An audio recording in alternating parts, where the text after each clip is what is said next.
எல்லாருக்கும் வணக்கம். இன்னைக்கு நம்ம கூபர்நெட்டிஸ்ல ஒரு ரொம்ப முக்கியமான விஷயத்தை பத்தி ஆழமா பார்க்க போறோம்.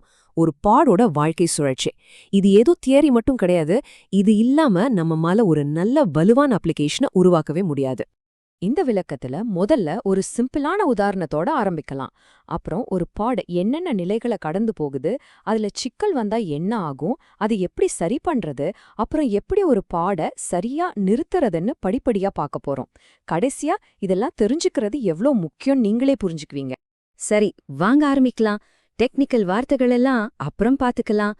முதல்ல ஒரு கியூபர்நெட்டிஸ் பாட ஒரு ஃபுட் ட்ரக், அதாவது ஒரு தள்ளுவண்டி கடை மாதிரி கற்பனை பண்ணி பாருங்களேன். யோசிச்சு பாருங்க, ஒரு ஃபுட் ட்ரக்கோட ஒரு நாள் எப்படி இருக்கும். முதல்ல கடை போடுறதுக்கு பெர்மிட் வாங்கணும் இல்லையா? அதுதான் பாடோட பெண்டிங் நிலை. அப்புறம் அடுப்பெல்லாம் பத்த வச்சு சமைக்க ரெடி ஆவாங்க. அது இனிஷியலைசிங் மாதிரி. அடுத்தது கஸ்டமர்ஸ்க்கு சூடா சாப்பாடு கொடுப்பாங்க.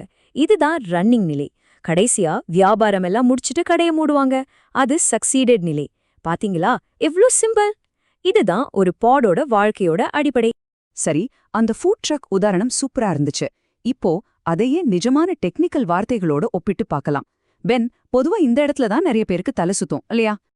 நிச்சயமா பென், வாங்க இந்த அட்டவணைய பார்க்கலாம். இது ரொம்ப தெளிவா விளக்கும். பெண்டிங் அப்படின்னா கூபர்நெட்டிஸ் உங்க பாட ஏத்துக்குச்சு, ஆனா உள்ள இருக்கிற கண்டெய்னர்ஸ் இன்னும் ரெடி ஆகல. ரன்னிங் நிலையில எல்லாம் ஒரு நோட்ல செட் ஆகி நல்லா ஓடிட்டு இருக்கு. சக்சீடட்னா கொடுத்த வேலையெல்லாம் பக்காவா முடிஞ்சிருச்சுன்னு அர்த்தம். அதுக்கு நேர் எதிர்தான் ஃபெயில்ட், ஏதோ ஒரு கண்டெய்னர் சொதப்பிடுச்சு. கடைசியா அன்னோன். இது எப்போ வரும்னா கூபர்நெட்டிஸால அந்த பாடி எங்க இருக்கு, என்ன பண்ணுதுன்னே கண்டுபிடிக்க முடியல. ஒருவேளை கம்யூனிகேஷன் எரர் இருக்கலாம். இந்த 5 நிலைகளையும் புரிஞ்சுக்கிட்டாலே பாதி பிரச்சனையை சரி பண்ணிடலாம். இங்க ஒரு முக்கியமான விஷயத்த நாம கவனிக்கணும். பாடுக்கு ஒரு நிலை இருக்கிற மாதிரி அதுக்குள்ள இருக்கிற ஒவ்வொரு கண்டெய்னருக்கும் தனித்தனி நிலைகள் இருக்கு. வெயிட்டிங்னா அது இமேஜை டவுன்லோட் பண்றது மாதிரி ஆரம்ப கட்ட வேலைகள்ல இருக்கு. ரன்னிங்னா ஆப் நல்லா ஓடிட்டு இருக்கு. டெர்மினேட்டட்னா அதோட வேலை முடிஞ்சிருச்சு, ஒன்னு சக்சஸ்ஃபுல்லா இல்ல ஃபெயிலியர்ல.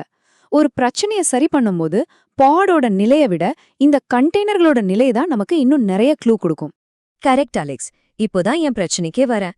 நீங்க சொல்ற தேரியெல்லாம் ஓகே, ஆனா ஏன் ஆப் ஏன் திரும்ப திரும்ப ரீஸ்டார்ட் ஆயிட்டே இருக்கு? வாங்க இதையே ஒரு கேஸ் ஸ்டடியா எடுத்து பார்க்கலாம். எனக்கு இந்த ஃபுட் ட்ரக் உதாரணம் எல்லாம் புரியுது. ஆனா ஏன் ஃபுட் ட்ரக் மட்டும் ஏன் அடிக்கடி தீப்பிடிச்சு எரிஞ்சிட்டே இருக்கு? எங்க பார்த்தாலும் இந்த கிராஷ் லூப் பேக் ஆஃப் அப்படின்னு ஒரு வார்த்தை வருது. என்னதான் இது? நல்ல கேள்வி Ben. Crash loop back off அப்படிங்கிறது ஒரு நோயோட அறிகுறி தான். அதுவே நோய் கிடையாது. சிம்பிளா சொல்லணும்னா, உங்க கண்டெய்னர் ஸ்டார்ட் ஆக முயற்சி பண்ணுது, ஆனா ஏதோ ஒரு தப்புனால உடனே நின்னுடுது. கூபர்நெட்டிஸ் பாவம் ஐயோ இது நின்னுடுச்சேன்னு சொல்லி அது திரும்பவும் ஸ்டார்ட் பண்ணுது. ஆனா அந்த தப்பு இன்னும் சரி செய்யப்படல, அதனால அது மறுபடியும் நின்னுடுது. இந்த சுழற்சி திரும்ப திரும்ப நடக்கும்போது கூபர்நெட்டிஸ் அதை கிராஷ் லூப் பேக் ஆஃப் அப்படின்னு மார்க் பண்ணிடும். சோ கூபர்நெட்டிஸ் உங்களுக்கு உதவதான் பாக்குது, ஆனா அசல் பிரச்சனை உங்க ஆப்ல தான் இருக்கு. பொதுவா இதுக்கு சில காரணங்கள் இருக்கு. ஒன்னு, உங்க ஆப் கோட்லயே ஏதாவது பிழை இருக்கலாம். இல்லனா தப்பான டேட்டாபேஸ் பாஸ்வேர்ட் மாதிரி கான்ஃபிகரேஷன்ல தப்பு இருக்கலாம். மூணாவது, அதுக்கு தேவையான மெமரி இல்லனா CPU பத்தாம இருக்கலாம். இந்த லிஸ்ட்டை வச்சு ஒன்னொன்னா செக் பண்ணாலே பிரச்சனை எங்க இருக்குன்னு கண்டுபிடிச்சிடலாம்.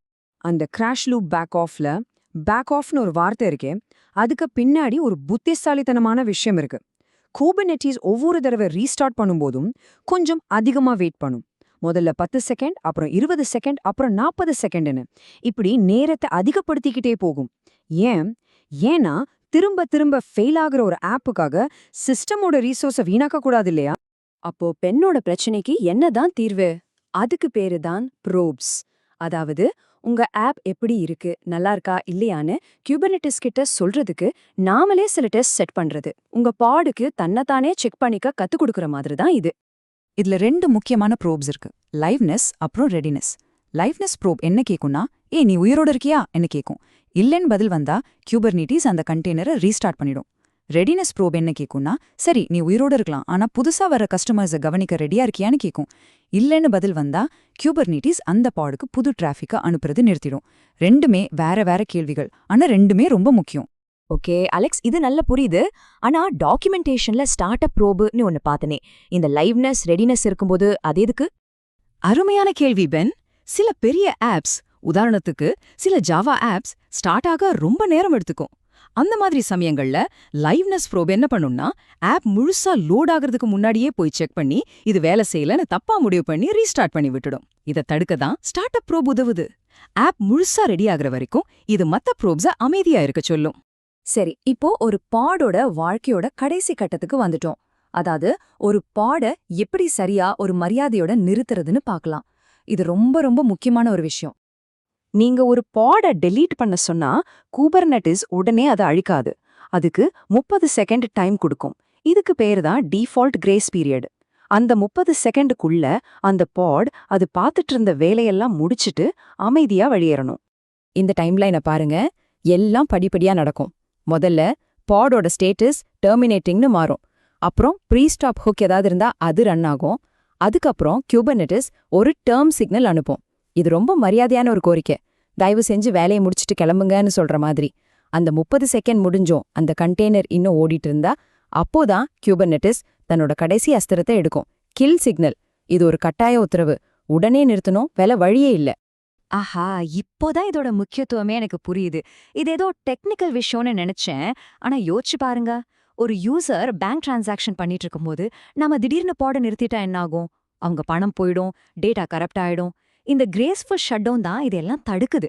இது நேரடியா யூசர் எக்ஸ்பீரியன்ஸையும் டேட்டாவோட பாதுகாப்பையும் பாதிக்குது. சரியா சொன்ன பென். நாம இதுவரைக்கும் பார்த்த எல்லா டெக்னிக்கல் விஷயங்களையும் இப்போ ஒன்னா சேர்த்து பார்க்கலாம். நம்மளோட அல்டிமேட் கோல் என்ன? நம்பகமான ஒரு சாஃப்ட்வேரை உருவாக்குறது தான். அதுக்கு இது எப்படி உதவுதுன்னு பார்க்கலாம். இந்த முழு விளக்கத்தோட முக்கியமான கருத்து இதுதான்.